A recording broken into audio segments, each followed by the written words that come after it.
나는 한 남자가 진실을 묻기 위해 며느리를 옥상 끝에 절벽으로 떠미는 장면을 직접 보았다. 그걸 단순한 실수라고 여긴다면 당신은 어둠을 진실로 둔갑시키는 셈이다. 댓글로 말해줘요. 당신은 누구 편인가요? 부산의 겨울밤. 짙은 비가 항만을 스치고 거대한 컨테이너 크레인들이 마치 침묵하는 거인처럼 서 있었다. 반짝이는 조명들이 젖은 아스팔트 위에서 일렁이며 강민재의 굳어있는 얼굴을 비췄다. 그는 고층 빌딩의 유리창 앞에 홀로 서 있었다. 빗방울이 유리창을 두드릴 때마다 심장 어딘가도 같이 흔들리는 듯했다. 그때 낮고 단단한 남성의 나레이션이 흐른다. 강민재, 그는 폭풍그룹의 후계자다. 하지만 그의 인생은 누구보다 자유롭지 못하다. 지금 그는 평생을 바꿀 강제된 혼담 앞에 서 있다. 민재의 시선은 항만의 흐릿한 불빛을 향해 멈춰 있었다. 손에 들린 휴대폰 화면에는 결혼식 제안서가 떠 있었다. 그의 아버지, 폭풍그룹의 절대 권력자 강도현이 일방적으로 결정한 약혼식 일정. 그리고 그 상대, 유신그룹의 후계자 유다현. 정략 결혼. 아버지가 원하는 건 사랑이 아니라 거래였다. 뒤에서 회장의 굵직한 목소리가 날카롭게 꽂힌다. 민재야, 이 결혼은 개인 감정의 문제가 아니다. 해진 파르마 인수는 반드시 성사돼야 한다. 우리가 의학 시장을 잡으려면 유신그룹과 결합하는 게 가장 빠른 길이야. 넌 책임을 져야 하지 않겠나? 책임. 그 단어는 쇠사슬처럼 그의 발목을 감았다. 민재는 고개를 들었다. 아버지의 얼굴에는 단 한 줄의 흔들림도 없었다. 사랑, 자유, 선택, 그 어떤 것도 빛나지 않는 얼굴. 오직 힘과 계획만이 존재했다. 장면은 갑자기 인천의 한 오래된 주택으로 전환된다. 따뜻한 스탠드 조명 아래서 젊은 여성이 아기를 품에 안고 있었다. 정아리. 그녀는 조용히 자장가를 흥얼거리며 딸 아라의 이마를 어루만졌다. 아라의 작은 손이 엄마의 가슴을 꼭 잡자. 하리는 부드러운 미소를 짓지만 그 눈깬 깊은 고단함과 동시에 말 못할 사연이 스며 있었다. 바람이 창문을 두드릴 때 카메라는 천천히 하리의 눈동자 속으로 빨려 들어가듯 전환된다. 그리고 플래시백. 거센 먼지와 붕괴음이 가득한 사건 현장. 강원도 광산 붕괴 사고. 비명을 지르는 사람들. 매캐한 흙먼지. 들것을 들고 뛰어다니는 구조대원들. 그 한가운데서 검은 연기 사이를 가르며 뛰어가는 한 사람. 하리였다. 그녀는 안전모도 제대로 벗지 못한 채 갇힌 광부들을 향해 손전등을 비추며 달렸다. 여기요, 사람 있어요. 그리고 깊은 어둠 속 피투성이의 남자가 비틀거리며 그녀의 팔을 잡았다. 강민재. 그의 호흡은 가쁘고 어깨에는 철근 파편이 박혀 있었다. 하리는 주저없이 그의 몸을 지탱하며 말했다. 버티세요. 제가 나가게 할게요. 그날 하리는 민재의 생명을 구했다. 그리고 이상하게도 서로를 잊을 수 없었다. 장면이 빠르게 이어진다. 응급실 앞에서 둘이 마주선 모습. 비밀스러운 첫 데이트. 손을 잡고 인천의 바닷가를 걷던 밤. 허름한 동네 식당에서 나누던 웃음. 그리고 작은 예배당에서 두 사람이 단둘이 서서 평생 함께하겠습니다. 서약을 속삭이던 순간. 눈물을 머금고 태어난 작은 아라. 그들의 사랑은 조용하고 단단했다. 그러나 누구에게도 말할 수 없었다. 폭풍그룹의 후계자가 평범한 응급의사와 결혼했다는 사실이 알려지는 순간 모든 것이 무너질 것이기 때문이었다. 장면은 다시 현재 인천의 낡은 집으로 돌아온다. 하리가 아라를 조심스럽게 눕히고 돌아서는데 문틈으로 스며드는 그림자. 민재였다. 그의 얼굴엔 고된 하루를 버틴 사람만이 가진 피곤함과 사랑하는 이들에게조차 다 털어놓을 수 없는 절망이 동시에 담겨 있었다. 하리는 낮게 속삭였다. 또 아버지인가요? 민재는 대답 대신 하리를 끌어안았다. 그 안에 죄책감, 두려움, 분노, 그리고 지독한 사랑이 모두 뒤섞여 있었다. 그리고 그는 결심을 말한다. 하리야, 너랑 아라 옆에 있고 싶어. 그래서 너를 회사로 들였어. 순간 하리의 표정이 굳어졌다. 뭐라고? 민재는 떨리는 목소리로 말을 이었다. 의무실에서 사람을 새로 뽑는다 했어. 너는 내 아버지의 주치의로 들어가게 될 거야. 위험한 건 알아. 하지만 이제는 멀리서 바라만 보고 살 수가 없어. 하리는 한순간 숨이 막힌 듯 뒤로 물러섰다. 아라의 안전, 자신의 신분, 그리고 폭풍그룹이라는 거대한 그림자.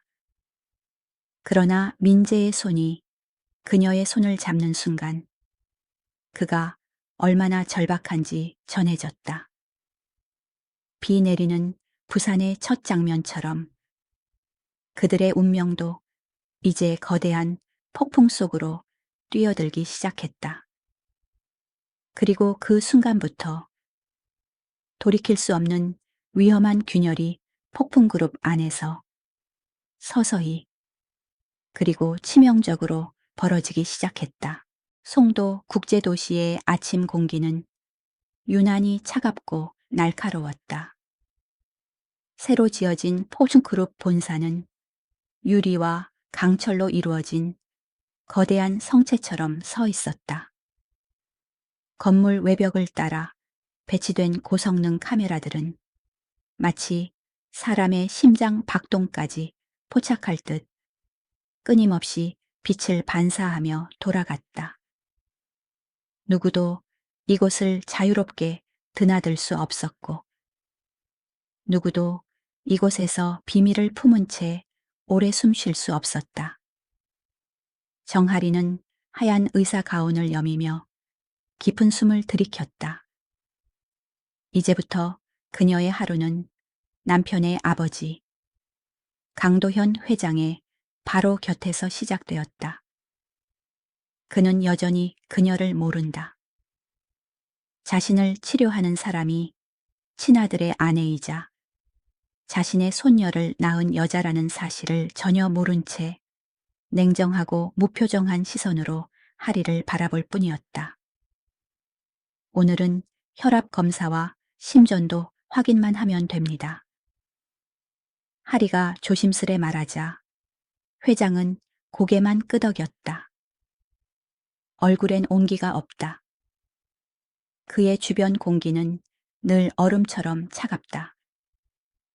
이곳 송도 본사 전체가 그의 성격을 닮아버린 듯했다. 하리는 침착한 표정을 유지하며 청진기를 들었다. 그러나 심장이 먼저 떨렸다. 그 떨림은 두려움이기도 했고 들키지 않기 위한 사투이기도 했다. 한편 강민재는 하루 중 단 몇 분이라도 딸을 보기 위해 건물의 가장 깊숙한 곳, 직원 전용 서비스 엘리베이터로 향했다. 엘리베이터 문이 닫히자 마치 기다렸다는 듯 작은 발걸음 소리가 들렸다. 알아야. 그는 엘리베이터 구석에 숨겨진 조그만 문을 열어 딸을 품에 안았다. 아라는 아빠의 목을 감싸며 까르르 웃었다. 그 짧은 웃음이 민재의 심장을 무너뜨렸다. 미안하다. 항상 이렇게 숨어서 봐야 해서. 하지만 그는 오래 머물지 못했다. 이곳은 카메라가 없는 유일한 공간이었으나 언제 누가 들이닥칠지 모른다. 딸을 다시 보육사에게 맡기고 나오는 순간 그의 표정은 다시 회장의 아들로 돌아갔다. 지워야 하는 건 사랑이 아니라 들켜서는 안 되는 진실이었다. 그 무렵 유신그룹의 후계자 유다현이 폭풍그룹 송도 본사에 복도를 걸어가고 있었다. 단정하고 세련된 외모, 차갑지만 치밀한 눈. 그녀는 민재와의 약혼을 위해 들른 것이었지만 그보다 더 강한 이유가 있었다. 수상함. 최근 폭풍그룹의 재단 계좌에서 이상한 자금 이동이 발견되었기 때문이다. 폭풍자선센터라는 이름의 계정에서 거액이 정기적으로 사라지고 있었다. 이건 단순한 착오가 아니었다. 다현은 고개를 들어 본사 내부의 빽빽한 카메라들을 바라보며 생각했다. 이 건물 어딘가에서 누군가 돈을 숨기고 있다. 그 의심은 그날 밤 우연히 새로운 방향으로 틀어졌다. 회장의 집무실 불이 늦은 시간까지 켜져 있었다. 다현이 복도를 지나던 순간 문이 열리고 한 여자가 빠져나오는 모습이 보였다. 하얀 가운, 조심스러운 발걸음. 정하리. 다현은 눈을 가늘게 뜨며 속삭였다. 저 사람은 누구지? 하리는 다현을 보자 놀라 멈칫했다. 그러나 다현의 표정은 놀람이 아니었다. 확신이었다.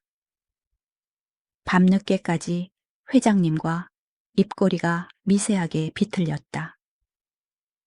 민재 씨가 숨기고 있는 건 혹시 저 여자인가? 오해. 그러나 그 오해는 다현을 더 깊은 조사로 몰아넣었다. 다현은 곧장 회사 서버에 접속했다.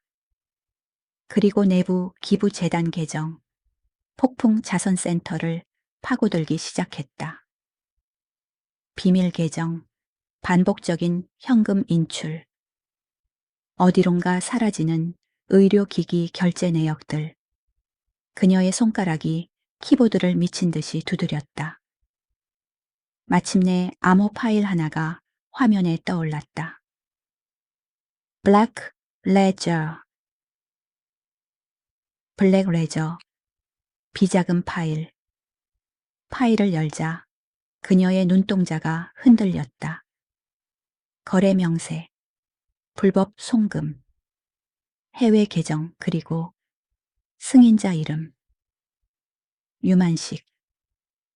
유신그룹 회장. 자신의 아버지.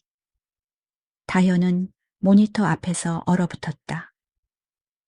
온몸이 서늘해졌다.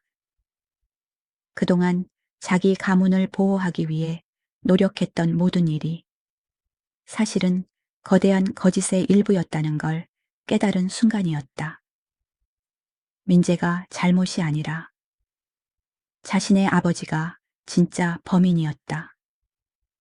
송도의 본사 창밖에서 바다가 일렁겼다. 그리고 폭풍은 이제 막 시작되고 있었다. 송도 본사의 회의가 모두 끝난 늦은 밤, 복도 끝에 놓인 작은 조명이 흔들렸다.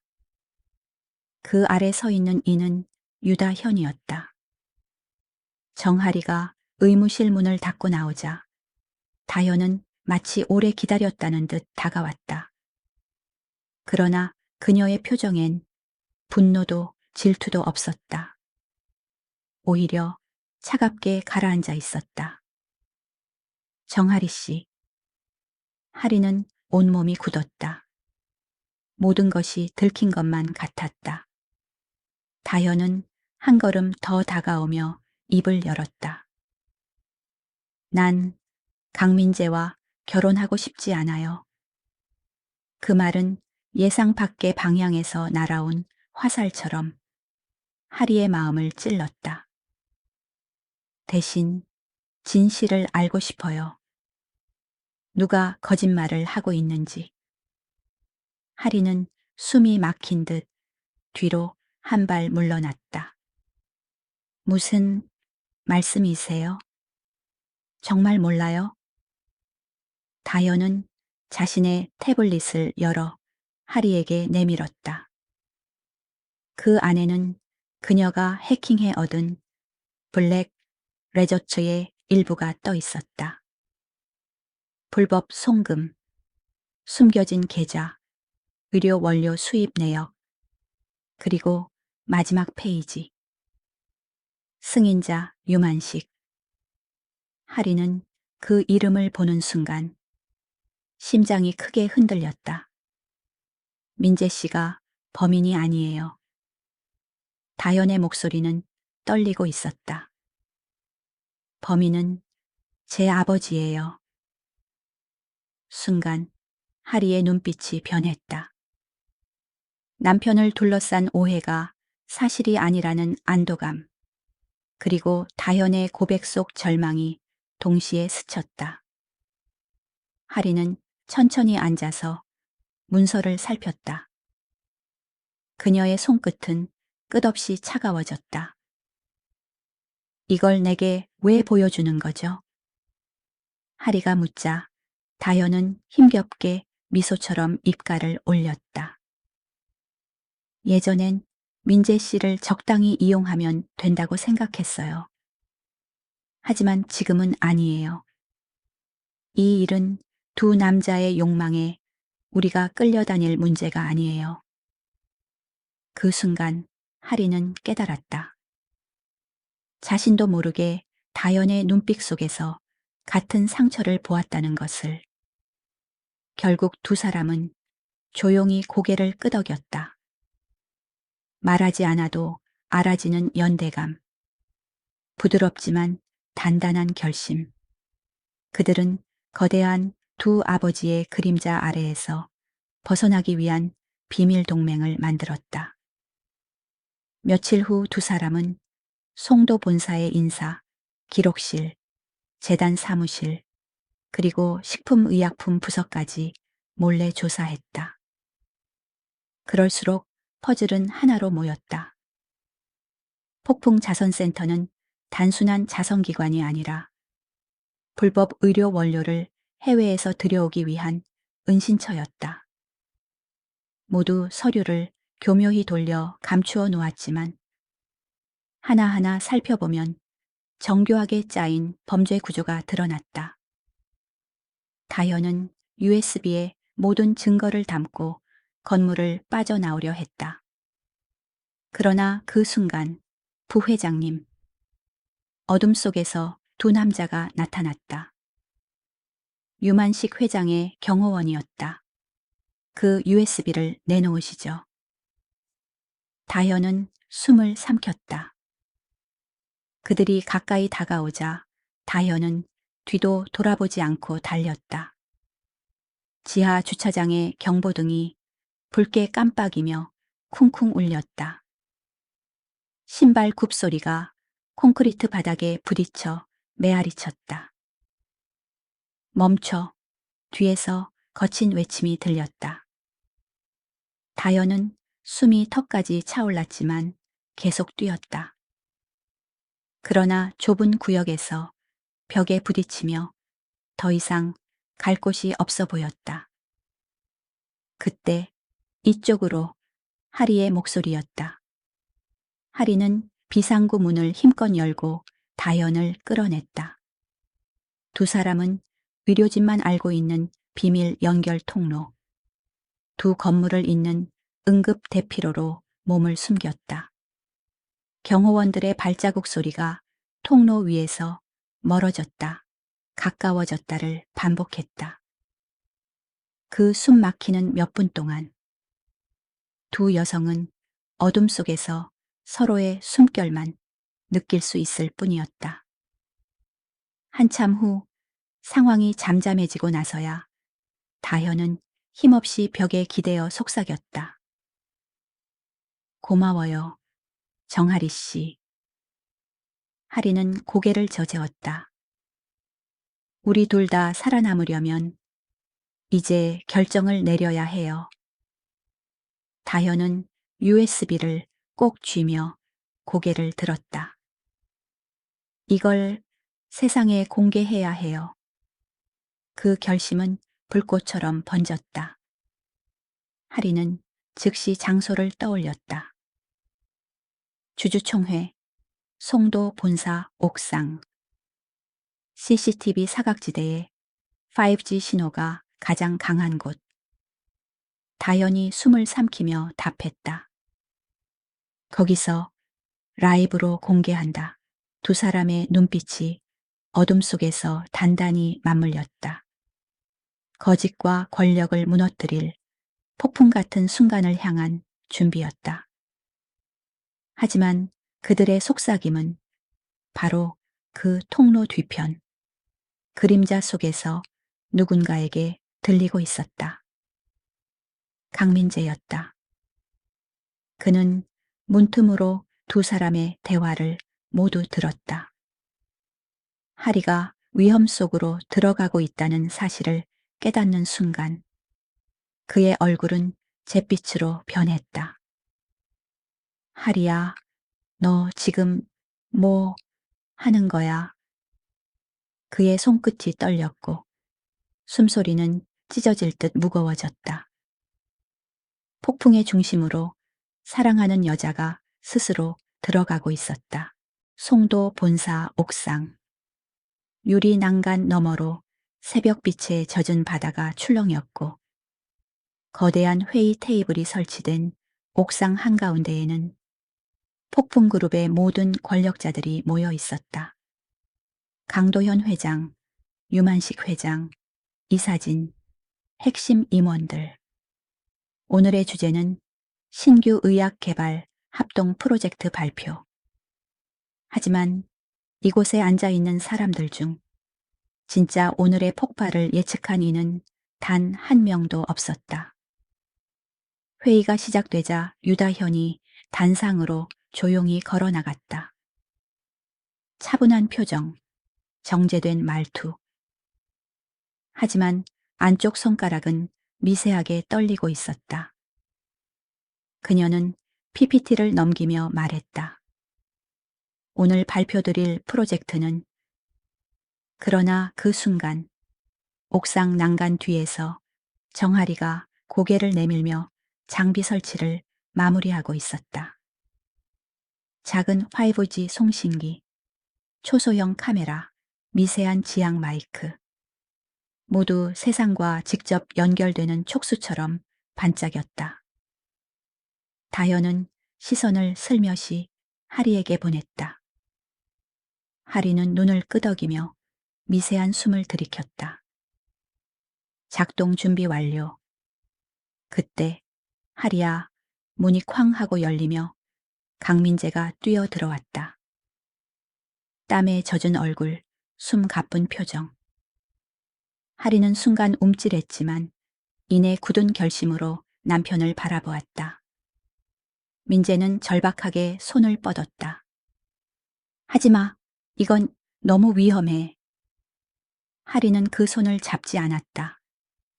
대신 조용히, 그러나 단단하게 말했다. 아라의 미래를 더 이상 거래에 내줄 수는 없어. 민재의 표정이 무너졌다. 말 한마디조차 나오지 못한 채 그 자리에 얼어붙었다. 다현의 손이 리모컨 위로 올라갔다. 그리고 버튼이 눌렸다. 순간 옥상 전체에 삽입된 스크린이 번쩍 켜지며 영상이 재생되기 시작했다. 동시에 스마트폰, 태블릿, 노트북, 온라인 수백만 명의 화면에도 실시간 방송이 뜨기 시작했다. 폭풍 자선센터, 비자금 계좌, 불법 의료 원료 수입 내역, 해외 페이퍼 컴퍼니, 뇌물 거래, 두 회장의 서명 장면마다 사회 전체가 흔들릴 만큼의 증거들이 쏟아졌다. 순식간에 공기가 얼어붙었다. 끄지 마. 지금 당장 꺼. 유만식 회장이 소리쳤다. 강도현 회장 역시 벌떡 일어나 책상을 내리쳤다. 이건 조작이다. 누가 이런 짓을. 하지만 다현은 준비해둔 마지막 증거를 꺼냈다. 녹음 파일, 그리고 스피커가 울렸다. 정기 송금은 내 승인이 필요하다. 들키지 않게 돌려놓아라. 이번 건은 폭풍 자선센터로 감춰러라. 의료 원료는 그대로 진행해.